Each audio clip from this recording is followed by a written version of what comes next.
আজ জুলাই শহীদ দিবস। ২০২৪ সালের এই দিনে কোটা সংস্কার আন্দোলনের সময় রংপুরে পুলিশের গুলিতে বেগম রোকেয়া বিশ্ববিদ্যালয়ের শিক্ষার্থী ও আন্দোলনের অন্যতম সমন্বয়ক আবু সাইদ শহীদ হন। একই দিনে চট্টগ্রাম ও ঢাকা সহ দেশের বিভিন্ন স্থানে সংঘর্ষে আরও কয়েকজন প্রাণ হারান। আবু সাইদের দুই হাত প্রসারিত করে পুলিশের সামনে দাঁড়িয়ে থাকার দৃশ্য আন্দোলনের প্রতীকে পরিণত হয় এবং দেশ জুড়ে আন্দোলন নতুন গতি পায়, যা পরবর্তীতে গণ অভ্যুত্থানের রূপ নেয়। দিবসটি উপলক্ষে সারা দেশে আলোচনা সভা, দোয়া মাহফিল ও স্মরণ অনুষ্ঠানের আয়োজন করা হয়েছে। এদিকে আন্তর্জাতিক অপরাধ ট্রাইব্যুনাল রামপুরা বনশ্রী এলাকায় আন্দোলনকারীদের উপর হামলাকে রাষ্ট্রীয় নীতির অংশ হিসেবে বেসামরিক জনগণের বিরুদ্ধে পরিচালিত ব্যাপক ও পরিকল্পিত আক্রমণ বলে পর্যবেক্ষণ দিয়েছে। মানবতা বিরোধী অপরাধের মামলায় পূর্ণাঙ্গ রায়ে ট্রাইব্যুনাল বলেছে, ঘটনাটি বিচ্ছিন্ন কোনো অপরাধ নয়, বরং আন্দোলন দমনে পরিচালিত বৃহত্তর রাষ্ট্রীয় অভিযানের অংশ। দেশে গত 5 বছরে নতুন নতুন রেলপথ তৈরি হলেও কোচ সংকটে এতদিন এসব রুটে ট্রেন চালু করতে পারেনি কর্তৃপক্ষ। দীর্ঘ অনিশ্চয়তার পর আবারও ভারত থেকে আসছে 200 কোচ। চালু হচ্ছে নতুন 3টি রুট। একই সঙ্গে প্রায় 2 বছর ধরে বন্ধ থাকা বাংলাদেশ ভারতের মধ্যে জনপ্রিয় মৈত্রী এক্সপ্রেস ফের চালুর সম্ভাবনাও জোরালো হয়েছে। মিঠুন সরকারের প্রতিবেদন, ক্যামেরায় ছিলেন সোহেল আতিফ।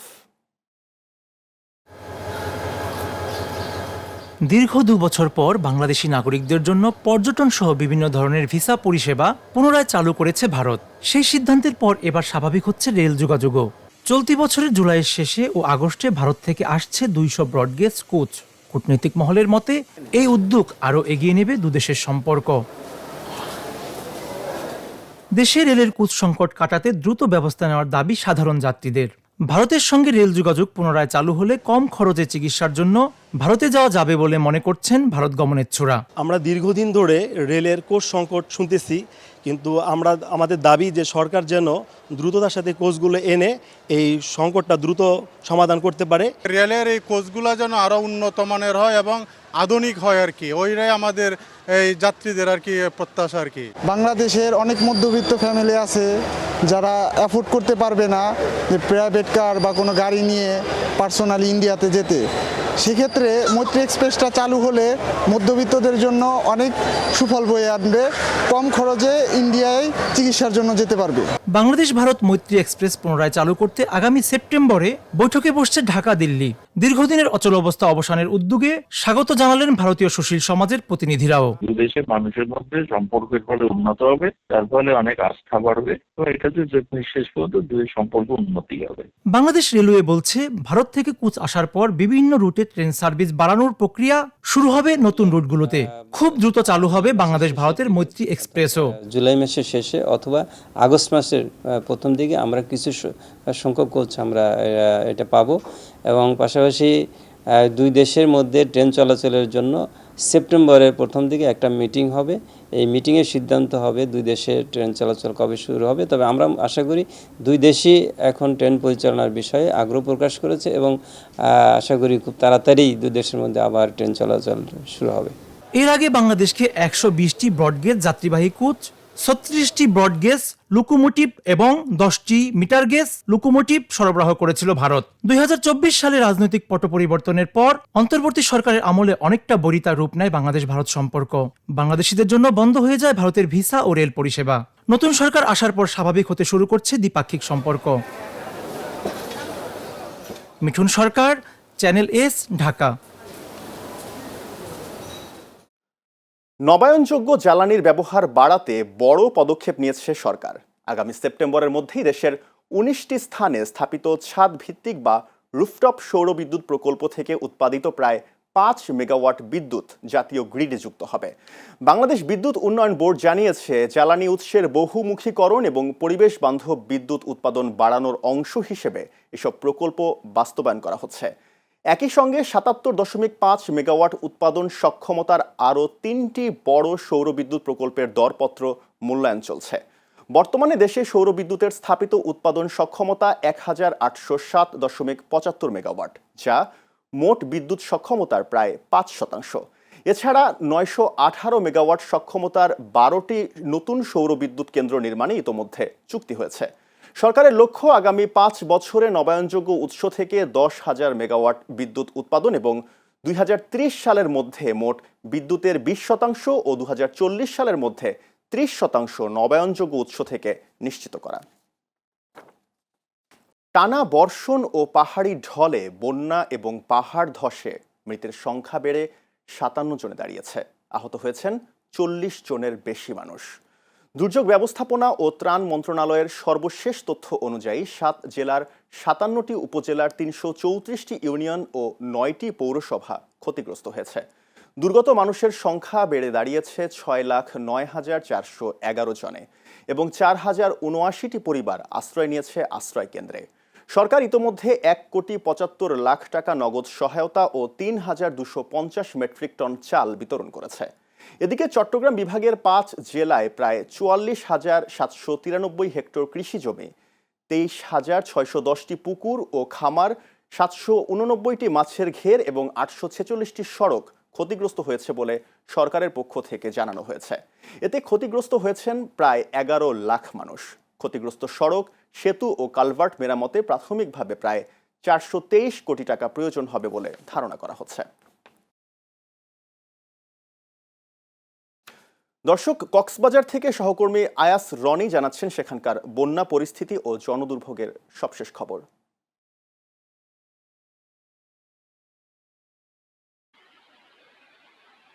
আকাশ, আপনাকে ধন্যবাদ। আমি এখন দাঁড়িয়ে আছি রামু উপজেলার দক্ষিণ মিঠাছড়ি চরপাড়া এলাকায়। টানা 9 দিনের বর্ষণের ফলে কক্সবাজার জেলায় যে বন্যা সৃষ্টি হয়েছিল, বন্যা এলাকা, বন্যা কবলিত এলাকা থেকে পানি নেমে গেছে, কিছু কিছু এলাকায় জলবদ্ধ রয়েছে। আমি আমার পিছনে একটু দেখানোর চেষ্টা করছি। আমি যে এলাকায় দাঁড়িয়ে আছি সেখানেও বন্যা সৃষ্টি হয়েছিল। এখানে পানি নেমে যাওয়ার ফলে বিভিন্ন ঘরবাড়ি যে ক্ষয়ক্ষতি হয়েছে এবং সেগুলো একটু দেখানোর চেষ্টা করছি। এছাড়া কক্সবাজারের যে আপনার বন্যার ফলে বিভিন্ন যে আপনার পানি নেমে যাওয়ার পর বিভিন্ন পানিবাহিত রোগে আক্রান্ত হচ্ছে এখানকার লোকজন। আমি একটি তথ্য জানিয়ে রাখি, জেলা প্রশাসন ও আপনার সংশ্লিষ্ট দপ্তরের যে সূত্র মতে, প্রাথমিক তথ্য মতে, কক্সবাজারে যে গ্রামীণ অবকাঠামো এবং সড়ক রয়েছে সেখানে 2048 কিলোমিটার সড়ক ক্ষতিগ্রস্ত হয়েছে। আপনার 18,300 হেক্টর ফসলি জমি ক্ষতিগ্রস্ত হয়েছে। এছাড়া কক্সবাজারের যে আপনার কালভার্ট রয়েছে, ব্রিজ, সেখানে প্রায় 79টি কালভার্ট ক্ষতিগ্রস্ত হয়েছে। শিক্ষা প্রতিষ্ঠান 30টির অধিক ক্ষতিগ্রস্ত হয়েছে। এছাড়া মৎস্যঘের এবং বিভিন্ন পুকুর 10,000-এর অধিক ক্ষতিগ্রস্ত হয়েছে বলে আমরা জানতে পেরেছি, যার আনুমানিক মূল্য 39 কোটি টাকা। এছাড়া কক্সবাজারের সর্বমোট ক্ষয়ক্ষতির পরিমাণ কয়েকশো কোটি টাকা ছাড়িয়ে যেতে পারে, এমনটা প্রাথমিকভাবে ধারণা করছে সংশ্লিষ্টরা। এই ছিল কক্সবাজার থেকে আমার কাছে সর্বশেষ তথ্য। ধন্যবাদ আয়াস আপনাকে। দর্শক, রংপুর থেকে তিস্তার পানি বৃদ্ধি নিয়ে সবশেষ খবর জানাচ্ছেন সহকর্মী রাহিবুল ইসলাম টিটুল।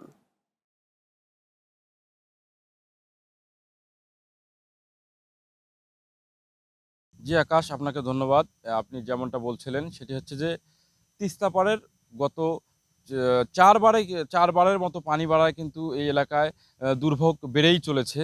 যেমনটি বলছিলেন যে এখানকার বন্যায় ক্ষয়ক্ষতি, সেটি হচ্ছে যে পানি কমার সাথে সাথে কিন্তু তিস্তা পাড়ে যে নদী ভাঙ্গনের আতঙ্ক, বিভিন্ন এলাকায় কিন্তু নদী ভাঙ্গন দেখা দিয়েছে। ভাঙ্গনের ফলে কিন্তু এই তিস্তা পাড়ের মানুষের যে দুর্ভোগ সেটি কিন্তু বেড়েই চলেছে। এখন এই এলাকার মানুষের যেটা দাবি সেটা হচ্ছে যে পদ্মা সেতুর মতো নিজ অর্থায়নে কিন্তু তারা তিস্তা মহাপরিকল্পনা বাস্তবায়ন চায়, যে এই নতুন সরকার নিজ অর্থায়নে এই তিস্তা পাড়ের মানুষের দুর্ভোগ কমাইতে তারা নিজ অর্থায়নে কিন্তু এই তিস্তা মহাপরিকল্পনা বাস্তবায়ন করবে, এমনটাই কিন্তু এই এলাকার মানুষের জানাচ্ছে এবং তারা দাবি করতেছে। আমরা কথা বলেছি এই তিস্তা পাড়ের মানুষের সাথে, তারা যেমনটি আমাদেরকে জানিয়েছে এবং আমরা সরেজমিনে এসেছি, সরেজমিনে দেখেছি তাদের সঙ্গে কথাবার্তা বলে। এবং এখানকার যে মৌসুমি ফলগুলো রয়েছে, মৌসুমি ফসল রয়েছে, তাদের যেমন ধান বীজতলা রয়েছে, তাদের যেমন পাট ক্ষেত রয়েছে, চীনাবাদাম রয়েছে। এই পাট ক্ষেত, চীনাবাদাম এবং আমন ধানের যে বীজতলা রয়েছে, এই বীজতলার কিন্তু ক্ষয়ক্ষতি হয়েছে। এমনটাই ছিল সর্বশেষ তিস্তাপাড় থেকে। এবার ফিফা বিশ্বকাপ ফুটবলের কথা।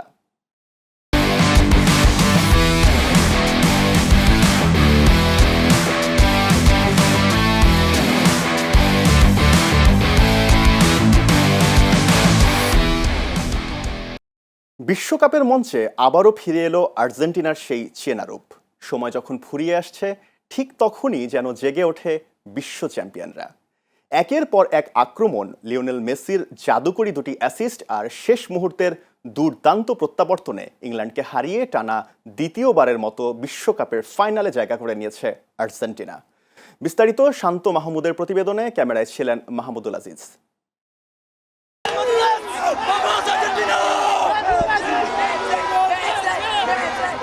এই আর্জেন্টিনা জয়ের পথ বের করে নেয়। বিশ্বকাপের মঞ্চে আরেকটি প্রত্যাবর্তনের গল্প লিখে আর্জেন্টিনা দেখিয়ে দিল কেন তারা বিশ্ব চ্যাম্পিয়ন। কাপ নিয়েই ছাড়বো, আর ভবিষ্যতে মেসি তো বলেছে যে না, যতদিন তার সম্ভব সে খেলবে, তো বাংলাদেশ সবাই তার সাপোর্টার। শেষ বাঁশি বাজতে তখন আর বেশি বাকি নেই। স্কোরবোর্ডে এগিয়ে ইংল্যান্ড, গ্যালারিতে উচ্ছ্বসিত ইংলিশ সমর্থকরা। ঠিক সেই সময়ে ম্যাচের শেষ 7 মিনিটে দুর্দান্তভাবে ফিরল আর্জেন্টিনা। মেসি তো জাদুকর, এটা তো আমাদের জানা কথাই। ও প্রথমে আমাদের নিরাশ করছিল একটু, তারপর হচ্ছে আমাদের মুখ উজ্জ্বল করে দিছে, ব্রাজিল ফ্যানদের পুরো মুখে চাপা ঘষে দিছে। অনেক ভালো লাগছে। আমরা আশাবাদী ছিলাম যে হ্যাঁ আমরা জিতবো, কিন্তু লাস্ট ফিনিশিং হ্যাঁ অনেক ভালো, ভালো খেলছে। আমরা যতটুকু আশা করছিলাম তার থেকে ভালো হয়েছে, আলহামদুলিল্লাহ আমরা অনেক খুশি। মার্সিডিজ বেঞ্জ স্টেডিয়ামে দ্বিতীয় সেমিফাইনালে শুরু থেকেই ছিল দুই দলের শক্তির লড়াই। প্রথমার্ধে আক্রমণের চেয়ে বেশি ছিল শারীরিক সংঘর্ষ। দুই দলের খেলোয়াড়দের একের পর এক কঠোর চ্যালেঞ্জে খেলা বারবার থেমে যায়। বিরতির পর গর্ডনের গোলে এগিয়ে যায় ইংল্যান্ড। তবে শেষ দিকে আর্জেন্টিনার টানা আক্রমণে ইংল্যান্ড চাপে পড়ে। পিকফোর্ডের দুর্দান্ত সেভ ও পুষ্টে বল লাগায় বারবার হতাশ হতে হয় আলবিসেলেস্তেদের। অনেক ভালো। শুরুতে তো ভাবছিলাম যে আমরা হয়তো হেরেই যাব, কারণ যেরকম করতেছিল ব্রাজিল ফ্যানগুলা, কিন্তু আমাদের একটা বিশ্বাস ছিল যে না আমরা জিতবো। তো আলটিমেটলি আমরা জিতেই গেছি। খুবই খারাপ লাগছিল গোল করার পর, যখন আমরা গোল দিয়েছি তখন তো অনেক বেশি ভালো লাগছে, অনেক আনন্দ করছি। We love Messi, we love Argentina. আমরা এটাই আশা করেছিলাম আর্জেন্টিনা টানা দ্বিতীয়বারের মতো ফাইনালে উঠবে এবং বিশ্বকাপটা নিয়ে যাবে। আমরা এটা আশা করতেছি এবং আমরা হচ্ছে স্পেনের সাথে ইনশাল্লাহ উইন হব। আমার হার্টবিট বেড়ে গেছিল। একে তো হলো প্রচণ্ড গরমে, তারপরে প্রথম গোলটা খাওয়ার পরে খুবই অস্থিরতার ভিতর ছিলাম, কিন্তু সৃষ্টিকর্তার উপর আস্থা ছিল এবং আর্জেন্টিনা দলের উপরে প্রচণ্ড আস্থা ছিল। সেই কারণে পরিপূর্ণভাবে চিন্তা ছিলাম যে আমরা জিতবো ইনশাল্লাহ। এখন খুব ভালো লাগতেছে। কর্নার থেকে নিখুঁত পাস দেন আর্জেন্টাইন অধিনায়ক। বক্সের বাইরে থেকে অ্যানসোর দুর্দান্ত শটে সমতায় ফেরে বিশ্ব চ্যাম্পিয়নরা। ম্যাচ যখন অতিরিক্ত সময়ে, তখন আবারও মেসির জাদু। দুই ডিফেন্ডারকে ফাঁকি দিয়ে নিখুঁত ক্রসে খুঁজে নেন বদলি হিসেবে নামা লাউতারু মার্তিনেসকে। শক্তিশালী হেডে জাল কাঁপিয়ে আর্জেন্টিনাকে এনে দেন নাটকীয় জয়।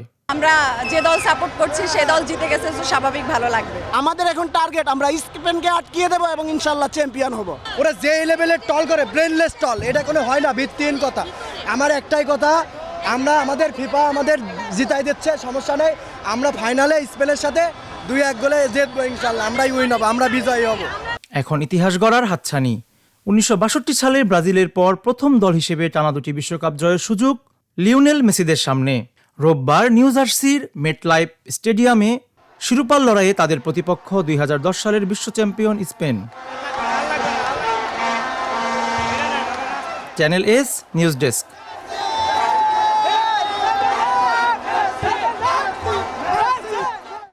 একসময় কুমিল্লার সাংস্কৃতিক কর্মকাণ্ডের প্রাণ কেন্দ্র ছিল জেলা শিল্পকলা একাডেমি। গান, নাচ, নাটক সহ নানা শিল্পচর্চায় মুখর থাকত পুরো প্রাঙ্গণ। কিন্তু এখন সেই প্রতিষ্ঠানই অবহেলা, অযত্ন আর সংস্কারের অভাবে হারাচ্ছে তার জৌলুস। বিস্তারিত প্রতিনিধি রাজীব সাহার পাঠানো তথ্য ও চিত্রে ডেস্ক রিপোর্টে।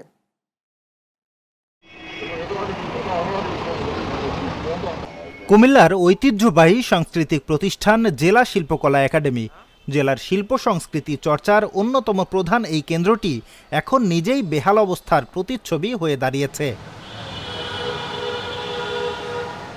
দীর্ঘদিন সংস্কার ও রক্ষণাবেক্ষণের অভাবে ভবনের বিভিন্ন অংশের পলেস্তারা খসে পড়ছে। একাডেমির মিলনায়তন, প্রশিক্ষণ কক্ষ ও অন্যান্য স্থাপনায় দেখা দিয়েছে নানা ধরনের অবকাঠামোগত সমস্যা। এখানের অবস্থা খুবই খারাপ, এসি সব নষ্ট, তারপরে বৃষ্টি হলে এখানে পানি পড়ছে, এবং পর্যাপ্ত তো প্রশিক্ষণ রুম নাই। প্রশিক্ষণ ওই একটা শেষ হলে পরে আরেকটা করতে হয়। এখানকার প্রত্যেকটা ক্লাসরুম হবে আধুনিক এবং গবেষণামূলক। আমি সুশীল সমাজ সহ এবং যারা সংস্কৃতি মন্ত্রণালয়ে আছেন, আমি আশা করব যাতে কুমিল্লার শিল্পকলার দিকে সুদৃষ্টি দেওয়া হয়। শুধু অবকাঠামো নয়, জনবল সংকটও বড় সমস্যা হয়ে দাঁড়িয়েছে। প্রয়োজনীয় প্রশিক্ষক না থাকায় অনেক কোর্স বন্ধ রয়েছে, আবার কিছু কোর্স চলছে অনিয়মিতভাবে। ফলে নতুন প্রজন্মের প্রতিভাবান শিল্পীরা প্রয়োজনীয় প্রশিক্ষণ ও দিক নির্দেশনা থেকে বঞ্চিত হচ্ছেন। বিশ্বায়ন যেভাবে ডিজিটালাইজেশন হচ্ছে, সেই ক্ষেত্রে কুমিল্লা কেন পিছিয়ে থাকবে? শিল্পকলা একাডেমিতে যে সিনেপ্লেক্সের মতো ডিজিটালাইজেশন করা হোক, সাউন্ড সিস্টেমগুলো আরো আধুনিক করা হোক, এবং এদিকে আমরা বাংলাদেশের শিল্প ও সংস্কৃতি মন্ত্রণালয়কে আমরা অনুরোধ করব। জেলা কালচারাল অফিসার বলছেন, বর্তমান ভবনের অবস্থা অত্যন্ত নাজুক। দ্রুত নতুন ভবন নির্মাণ কার্যক্রম শুরু হলে সমস্যার সমাধান হবে বলেও জানান তিনি। আমাদের অবকাঠামোগত অবস্থা আসলে খুবই নাজুক অবস্থা।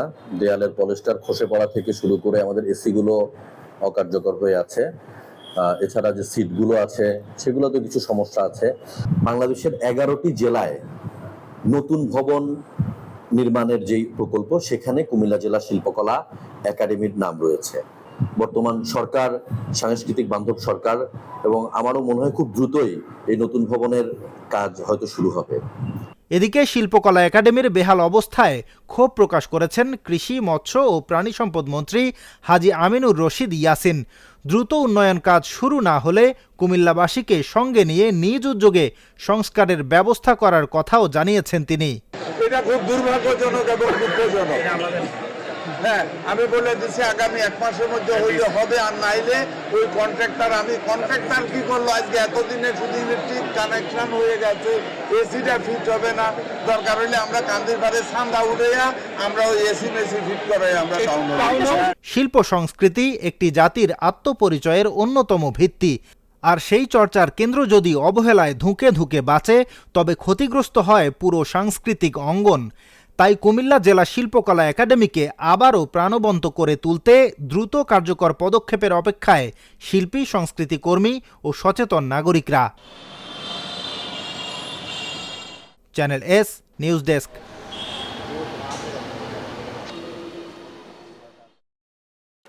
রাজধানীর উত্তরা এলাকায় আর্জেন্টিনা ইংল্যান্ড বিশ্বকাপ ফুটবলের সেমিফাইনাল ম্যাচ বড় পর্দায় দেখে বাসায় ফেরার পথে বাস চাপায় 2 সাংবাদিক নিহত হয়েছেন। বৃহস্পতিবার ভোরে উত্তরা 3 নম্বর সেক্টরের জসিমউদ্দিন বাসস্ট্যান্ড এলাকায় ঢাকা ময়মনসিংহ মহাসড়কে এ দুর্ঘটনা ঘটে। নিহতরা হলেন মোহাম্মদ রবিউল আলম রাজু ও সাকিবুল হাসান। পুলিশ জানায়, গভীর রাতে মোটরসাইকেলে ফেরার সময় দ্রুতগতির একটি বাস তাদের চাপা দিলে গুরুতর আহত হন 2 জন। পরে উদ্ধার করে কুর্মিটোলা জেনারেল হাসপাতালে নেওয়া হলে চিকিৎসক তাদের মৃত ঘোষণা করেন। উত্তরা পশ্চিম থানার ওসি মোহাম্মদ খালিদ মনসুর জানান, দুর্ঘটনার কারণ অনুসন্ধান এবং ঘাতক বাসটি শনাক্তে পুলিশ কাজ করছে।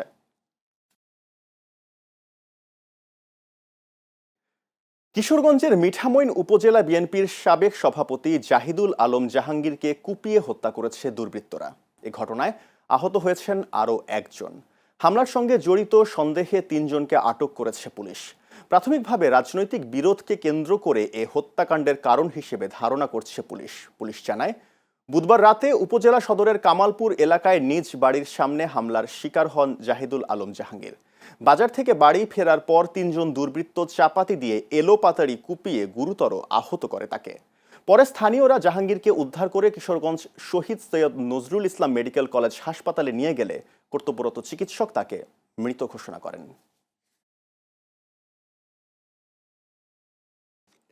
পাবনার আতাইকুলা এলাকায় লাশবাহী একটি অ্যাম্বুলেন্সের সঙ্গে যাত্রীবাহী বাসের মুখোমুখি সংঘর্ষে অ্যাম্বুলেন্সের চালক সহ 2 জন নিহত হয়েছেন। আজ সকাল 6টার দিকে ঢাকা পাবনা মহাসড়কের সরাডাঙ্গি এলাকায় এ দুর্ঘটনা ঘটে। নিহতরা হলেন অ্যাম্বুলেন্সের চালক রাজ শেখ এবং মরদেহের স্বজন বুলু খাতুন। দুর্ঘটনায় আরও কয়েকজন আহত হয়েছেন। পুলিশ জানায়, রাজশাহী মেডিকেল কলেজ হাসপাতাল থেকে এক তরুণীর মরদেহ নিয়ে সাথিয়ায় ফেরার পথে বিপরীত দিক থেকে আসা পাবনা এক্সপ্রেস বাসের সঙ্গে অ্যাম্বুলেন্সটির সংঘর্ষ হয়। ঘটনাস্থলেই 2 জনের মৃত্যু হয়। পরে নিহতদের মরদেহ ও অ্যাম্বুলেন্সে থাকা মরদেহ উদ্ধার করে পাবনা জেনারেল হাসপাতালের মর্গে পাঠানো হয়েছে। আহতদের হাসপাতালে ভর্তি করা হয়েছে। গাজীপুরে বিশেষ অভিযানে 2টি বিদেশি পিস্তল, 2টি ম্যাগাজিন, 10 রাউন্ড গুলি ও একটি নম্বরবিহীন মোটর সাইকেল সহ 2 জনকে আটক করেছে পুলিশ। গাজীপুর মেট্রো সদর থানার পুলিশ পরিদর্শক মেহেদী হাসানের নেতৃত্বে গোপন সংবাদের ভিত্তিতে সিটি কর্পোরেশনের পাজুলিয়া এলাকায় অভিযান চালায় পুলিশ। এ সময় একটি মোটর সাইকেলে 2 আরোহীকে তল্লাশি করে তাদের কাছ থেকে 2টি বিদেশি পিস্তল, 2টি ম্যাগাজিন ও 10 রাউন্ড পিস্তলের গুলি উদ্ধার করা হয়। এছাড়া তাদের ব্যবহৃত লাল রঙের একটি রেজিস্ট্রেশন নম্বরবিহীন মোটরসাইকেল জব্দ করা হয়। পুলিশ জানায় আটকদের বিরুদ্ধে অস্ত্র আইনে মামলা দায়ের করে আইনি ব্যবস্থা গ্রহণ করা হয়েছে। চ্যানেল এস দেশের কথা শেষ করার আগে শিরোনামগুলো দেখে নিচ্ছি আরও একবার। জুলাই শহীদ দিবস আজ। আবু সাইদ সহ সকল শহীদদের প্রতি জাতির শ্রদ্ধা। রামপুরার অভিযান ছিল রাষ্ট্রীয় নীতির অংশ, পর্যবেক্ষণ ট্রাইব্যুনালের। ভারত থেকে আসছে 200 রেল কোচ, চালু হচ্ছে নতুন 3টি রুট। 2 বছর পর ফিরছে মৈত্রী এক্সপ্রেস, স্বাভাবিক হচ্ছে বাংলাদেশ ভারত রেল যোগাযোগ। আরেকটি প্রত্যাবর্তনের গল্প লিখে ফাইনালে আর্জেন্টিনা। মেসির জাদুকরী 2 অ্যাসিস্টে ইংল্যান্ডের বিপক্ষে নাটকীয় জয়। ফাইনালে প্রতিপক্ষ স্পেন। বন্যা, পাহাড় ধসে প্রাণহানি 57, ক্ষতিগ্রস্ত 6 লাখের বেশি মানুষ। চট্টগ্রামে প্রায় 45,000 হেক্টর জমির ফসল ও 846 সড়ক ক্ষতিগ্রস্ত। এবং অবহেলায় জীর্ণ কুমিল্লা জেলা শিল্পকলা একাডেমি, সংকটে সাংস্কৃতিক চর্চা, অবকাঠামো ও জনবল সংকট, দ্রুত সংস্কারের দাবি সংস্কৃতি কর্মীদের। এই ছিল চ্যানেল এস দেশের কথায়। দর্শক, চ্যানেল এস এর সব সংবাদ দেখতে ভিজিট করুন youtube.com/channelsnews এবং facebook.com/channelsnews এই পেজে। এতক্ষণ সঙ্গে থাকার জন্য ধন্যবাদ।